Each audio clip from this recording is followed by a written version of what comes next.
My son disappeared 6 years ago, and I keep finding his belongings. My wife and I have always lived in a quiet life in the country with our son, Wesley. Our 9-acre property is surrounded to the north and the east by a forest, where Wesley would awfully go play with his friends or by himself. For his 8th birthday, I had gone into the forest with Wesley to help him make his own tree fort, where he could stash his comic books, Game Boy, toys, and treasures that he would find while exploring the woods behind our house. He had quite the collection of interesting rocks and bugs, which he stored in mason jars in the forest base. And he spent most of his free time just a few hundred yards away from our house. It was a peaceful life that we had for ourselves. I would take our car into work on the weekdays and bring my wife to town right after Wesley's bus arrived to take him to school. Each day was the same routine, and we spent the weekends together at the house. In short, we were all very happy. This week is the 6th anniversary of my son Wesley's disappearance. To this day, we don't know what happened to him on the brisk autumn evening, but from the moment our 12-year-old son left the house, we had a sneaking suspicion he was never coming back. On Friday, August 23rd, 2013, our daily morning ritual happened as it always had. I would wake up, eat breakfast with Kim and Wesley. We would wait together until the bus arrived. Wesley had a half day of school that day, so he would return home before me or my wife were able to go home and watch him. This wasn't a big deal. He was 12 and can look after himself for a few hours. We told him to call my cell phone as soon as he got home after school that day to make sure he was home safely. As Wes climbed up the stairs onto the bus, my wife began to tremble and eventually break into tears. Neither of us knew she was crying for, but we waved our son goodbye and both climbed into the car to finish off the work week. My cell phone rang at exactly 12:33 that afternoon.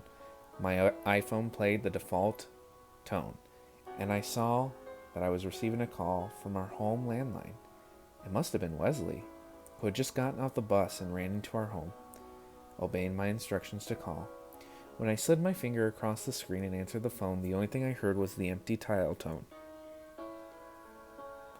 as if he had typed out the number but didn't say anything and then hung up. I called out his name a few times through my cell, but there was nothing. I tried calling him back, but there was no answer. He did as he was instructed, called Dad as soon as he got home, and must have sprinted out the door to go play in the woods. I thought nothing of it until I got home. I picked up my wife from the store on the way back to the house. The porch lights were on, which was our family's way of indirectly saying someone's home. Upon entering our house, I called out to Wesley to see if he was in his room. I got no response, so I assumed he was still outside in the woods, even 5 hours after his call.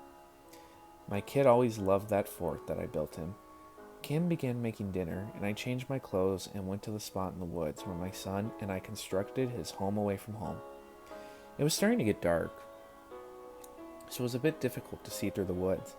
I spied the light from his treehouse lamp on through the window, and as a dad should, began silently creeping up the short ladder nailed into the tree to scare the crap out of him. When I reached the top, I quickly swung the curtain door open and let out a roar in an attempt to scare my poor, unexpecting son. However, after scanning the small room, I noticed he wasn't there.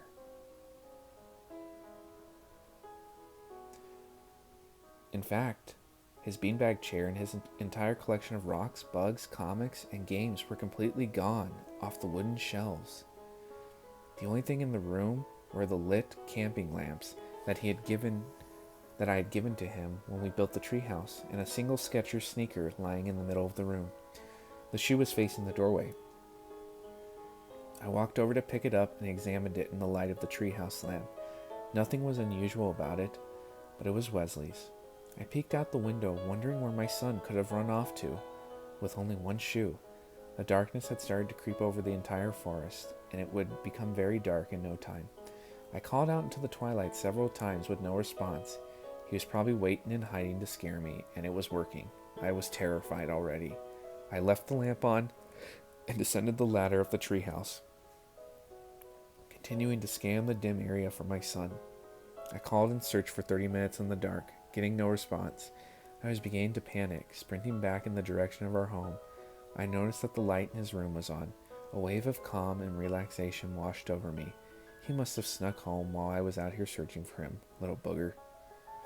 I opened the back door and entered the kitchen, immediately greeted by my wife, asking about the shoe in my hand and where her little Wesley was. I explained what happened, and she told me he hadn't come home. Once again, beginning to panic, I sprinted down the hallway to his room and flung the door open. The light to the room was off. The interior was completely bare. I know that I saw his light on when I was returning home from the woods. I flipped the light on with my right hand, still clutching his sneaker in my left. The room was completely empty. His bed, dresser, posters, rug, and bookshelves were completely gone. My wife heard my scream and came instantly rushing to my side. She screamed too. We didn't scream at anything we saw, but the complete lack of something that was before us. Wesley and his possessions were nowhere to be seen, beside the shoe that I clutched. Examining it once more in the bare light of the room, a single word had appeared on the sole of his shoe, but only when viewing it in his room. The word didn't appear anywhere else in the house, only his room. The word "don't" was clearly visible in black letters on its bottom. Kim immediately called the police and reported a theft, kidnapping, missing child, breaking and entering, everything. I had already grabbed a flashlight and was combing the woods, looking for any signs of my missing child. The police arrived and I told them everything that had happened. The police helped us search the woods of the surrounding areas for hours. We searched for days, then weeks, months. Wesley never returned to our house. Once a week I'd visit his hideout in the woods, which was now overgrown from the moss spent untouched, and I left food and water with hopes that he was hiding somewhere in the woods. But the food just sat on the floor, rotting and filling with bugs. The time blended together, and we began to gradually lose hope of ever seeing our boy again. An entire year had passed, and I continued to make weekly trips to the hideout just in case he would someday return. August 23rd, Wesley's disappearance anniversary, landed on a Saturday in 2014. I reclined in silent mourning of my love seat while I recalled the events of exactly 1 year ago. As I sat on the couch, my cell phone rang. The caller ID was our home landline, but I looked over to see our clunky phone set in its home in the dock. No one was using it.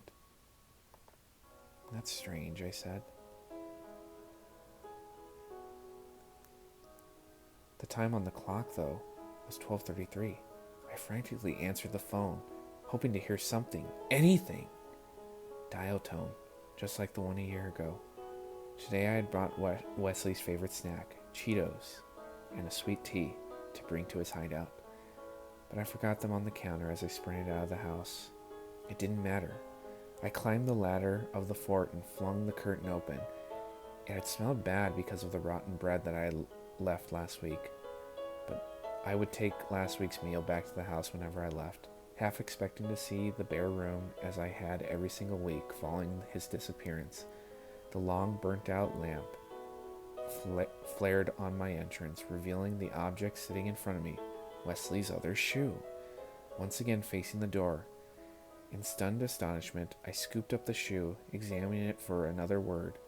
Once again, recalling 1 year ago, I sprinted as fast as I could back to the house. The light in his room was mysteriously on.